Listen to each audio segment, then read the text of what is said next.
So I guess how did you get this job?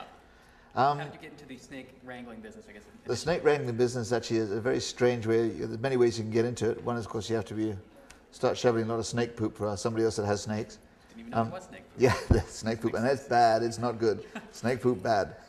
I started actually when I was 16 in Kenya, and I worked at the Nairobi Snake Park, and I got my training there for 2 years, and that's basically where I started. And it's I'm Mr. Nature. I like my bush and my jungle and my swamps and stuff, and that's where the snakes live. And when you see a creature like this, is a really fascinating color. Yeah. And this, I like pretty things, so oh, what is that? So your interest is naturally piqued with this stuff. So. And how do you jump from working in a nature reserve to working in movies?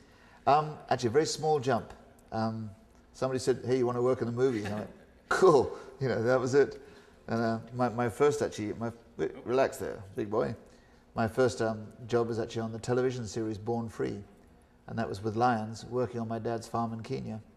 And I was a local herpetologist. I supplied the snakes and big pythons and lizards and stuff for that TV show. And that was in '74. It's a long time to move. Yeah. You said before you've been involved with over 300 movies and TV shows Yeah. and things. What's your favorite, I guess, movie and TV show you've been snakes in? Other than Snakes on a Plane? Would Snakes on a Plane be your favorite so far? One of them, yeah. I did a movie with a friend of mine called The Freshman with Marlon Brando. Yeah. And the giant lizard. That was also filmed in Canada, believe it or not, in Toronto, yeah. And we had like 6 or 7 8-foot lizards we took up, and we pretended they were Komodo dragons. And someone said, "That's not a Komodo dragon." I said, "Yeah, Marlon Brando's not really the godfather either, so get over it." Did you suggest any good hiding places for the snakes in the plane? Actually, a snake will tell you exactly where to hide. And these guys, there's places in the airplane. If you go into an airplane, you look, if you can put your pinky finger into a hole there, that's where a snake can go. And others. I mean, they were in purses, shoes, people's top pockets, under the hat, cushions, puke bags, magazines. I mean, everywhere you could think a snake couldn't be, even under the pillow you're sitting on. It's just unbelievable. Luggage racks, it's great.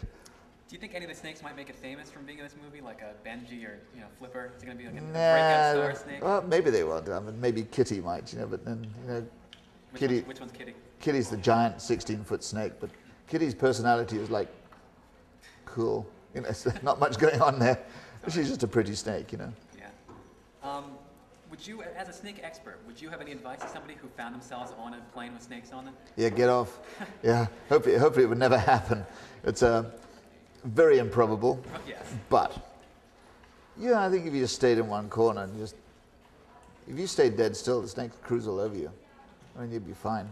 Of course, you could panic and die. There's always that. So if you're stationary, they don't come after you. They're aggressive. More of a chance. I mean, the snakes are not looking for you eating it. They're just afraid. Right.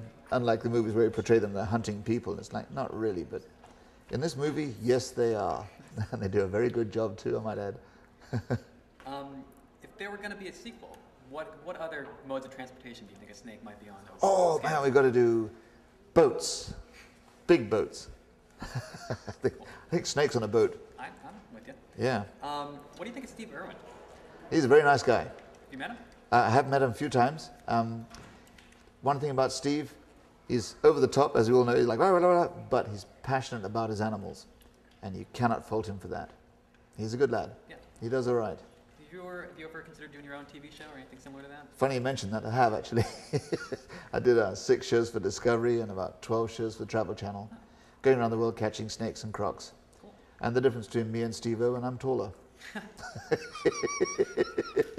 Sorry, Steve. Which snake is the best or worst actor? Which one is the best or, kind of convincing an audience that they are a real snake? The worst actor is a cobra that will not hood. Drive you nuts. If a cobra doesn't hood, he's just a big brown snake. Right. And it's like, please, stand up. Look terrifying. I don't feel like it. No, you need to hood. I don't feel like it. And if you come any closer, I'll kill you. Okay, that's it. That's a horrible snake when they don't hood up. You need an aggressive cobra. Cobra hoods up, stares at you. Great. Well, thank you very much. You're very welcome, Ryan. Nice to meet you. Thank you so much, Jules.